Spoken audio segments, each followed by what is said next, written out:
con mister Sergi Punset a commentare una rimonta che a un certo punto sembrava perduta, ma che l'Azzurra ha mostrato sempre di crederci fino alla fine, colpendo pali, creando occasioni.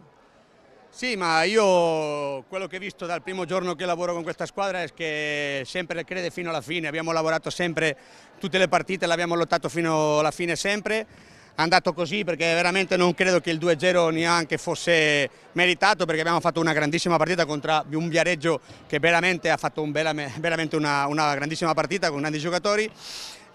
Ma dopo il time out abbiamo detto di pressare alto, è andato bene, i giocatori sono pronti anche a livello fisico per farlo e dopo l'abbiamo portato a casa il pareggio. Credo anche che qualcuna traversa, qualcuna casco di portiere ha fatto che sicuramente non vinciamo, ma vedo che i ragazzi credono fino alla fine, il lavoro si sta vedendo in pista e continuiamo a fare così.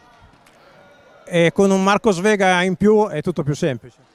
Sì, ma è anche così lui non è ancora al 100%, è per questo che l'ho miso, l'ho tolto, lo regulo, perché lui non è ancora al 100% della caviglia e non voglio rischiare che si possa fare più male di quello che ha. Allora, alla fine ho rischiato a tenerlo in pista perché è uno che fa la differenza in queste cose, è andato bene, non si è fatto male e continuiamo così.